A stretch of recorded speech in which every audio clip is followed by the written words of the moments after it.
It's good to be here. It's good to come back. It's good to see you again. Nice to be seen. A lot of things have changed. Yes. We have a shadow right on your pretty face. We're going to move it. There you go. Aww. So many questions. You have time for about 1.5. No problem. At the beginning you said, are you allowing yourself, are you being cooperative component to the path of most allowing, or to the path of least resistance? Which is another way of saying, do you usually feel good, or do you usually feel not so good? That clicked. That just sparked up the whole conversation about when I'm here on a cruise, I am in the path, I am the most cooperative flowing component there ever could be. Is it a little conditional? Because your focus, most people, don't feel bad, because most people offer almost all of their vibration in response to something that they are observing. And so that's what we call conditional love. If the condition's right, I feel good. If the condition isn't right, I don't feel good. Where unconditional love or unconditional alignment is caring about alignment first and foremost, and then talking about the conditions later.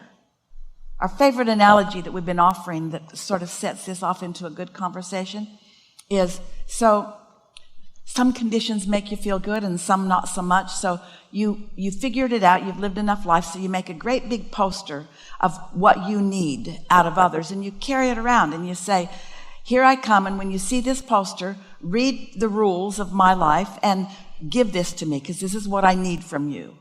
And of course, that's ridiculous. There are so many people in the world, and they're probably not going to read your sign anyway. Or in other words, you could walk around demanding that they all do what you need, or you could just tune into who you are. You could just find your own alignment without it being dependent upon what somebody else does. But we think it is worth acknowledging. It's important to acknowledge that you're a really sensitive person, and you pick up on how other people feel. So when someone in your vicinity has a thought about you or about something that you care about, depending upon where you are on the emotional scale, if it's a positive thought, you'll pick up on it if that's where you are. If it's a negative thought, you'll pick up on it if that's where you are. And most people in their sensitivity calibrate to what other people are thinking and then try to compensate for what other people are thinking. That's why people are so upside down and all around. They don't know. That's why everybody wants to know what everybody else is thinking. And the basis of everything that we have been about forever in this teaching experience is to help you decide to calibrate to your own inner being rather than jumping around and trying to calibrate to what everybody else is thinking about anything. I think I forget that when I live my regular life. Most people do. Cruise life and then my regular Well, most life. people do, because there are a lot of people with a lot of strong thoughts around you. And but what we're getting at here, what this whole seminar is about, is your thoughts must be dominant, and your thoughts don't need to follow their thoughts. You don't want to follow people around that are on the lower half of the scale. Most people are insecure. You don't need to be. Most people are ornery. There's a lot more mean people than you ever knew were out there. In other words, people they're on the raw and ragged edge. And then they're defensive and having knee-jerk responses to everything. Well, you just don't want to be a person who has knee-jerk responses to everyone. Just because somebody else is so insecure that they're having those thoughts doesn't mean you need to pick up on them and then try to compensate for them, you see.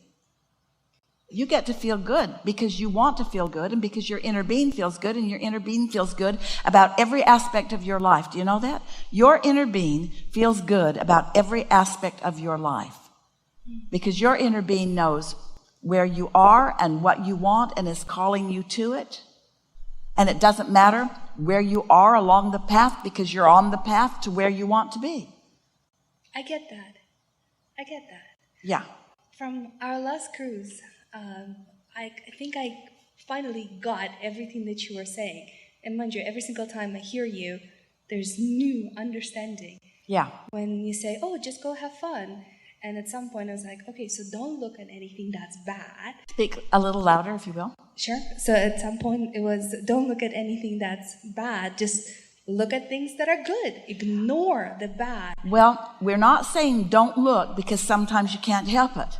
We're just saying do your best to trend in the direction of things that feel better. And that's what Esther started doing. When she'd find herself in the middle of a thought, and she'd go, whoa, that thought doesn't feel so good. Mm-hmm. Can I find a thought that feels a little better? Mm-hmm. Or can I just release that thought and feel a little better? And every time now she can. I got that. Yeah. I really did. Yeah. So I got married this year. Actually, I got married a couple of days ago to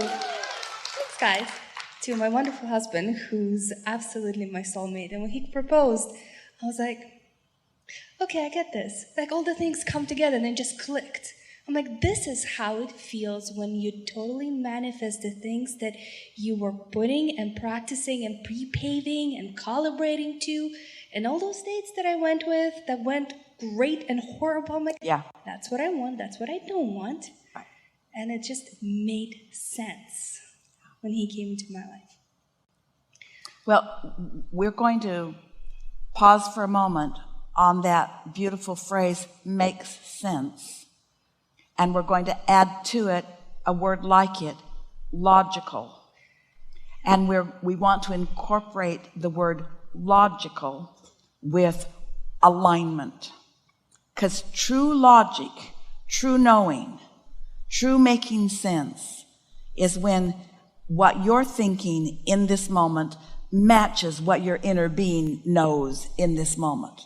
That's truly what logic is. And sometimes,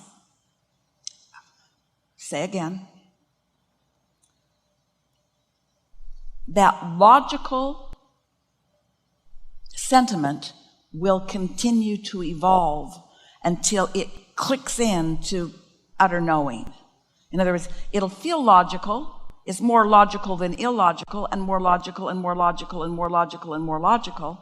In other words, because there is not one right answer, but there is a right answer for you. There is a logical path for you. And the logical path for you can't be other than the path that your inner being knows, because your inner being knew you before you were in this body. Your inner being is you. Your inner being has been with you with every contrasting experience that you've lived. Your inner being has seen you launch every rocket of desire, and has focused upon the rocket of desire that you've launched, and has integrated that in, and has stood right there and been part of the cooperative components that have been gathered. So there is a force of logic, and one might call rightness, for you, that your inner being always holds true to. What we're giving this to you as a sales job, so that you will trust your feelings, and so that you will want to pay attention to the way you feel. And it gets easier and easier and easier and easier. And of course, we've been saying to you for a long time that there are two ways of knowing if you're on your way to what you want. Two ways of knowing your state of alignment. One is by the way it feels, and the other is by what manifests. That's how you know how you're trending, by how you feel and what manifests.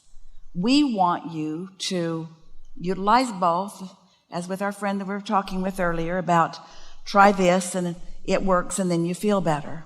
But it's way more powerful and beneficial for all of you if you can get that flipped, where it's how it feels that matters most, and then the manifestation follows. Because if you need a manifestation before you feel it, you slow everything down.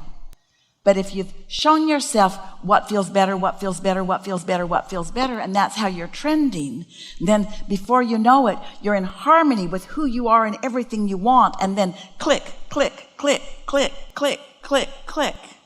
Yeah, I get the clicking. Yeah. The tough part was to trust yourself, because sometimes that's work and not It's a lot of work. work. There are a lot of people. We told you what people are thinking about Esther.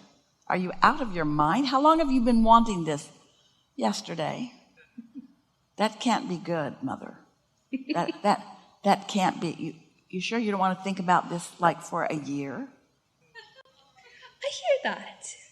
Sure you don't want to think about this for more than one day? Really? How can you be sure in one day? How do you explain to somebody that you know what you know? How do you explain to someone when you're sure, you see? I stopped. It's impossible to explain. That's good. It's harder for a mother to understand. It's like, what do you do? Why do you go on a cruise in the middle of pandemic? Because it's a cruise, because it's a pandemic-free environment is one good reason. Yeah. It's a pandemic-free environment. It's a bubble. There's not that many around.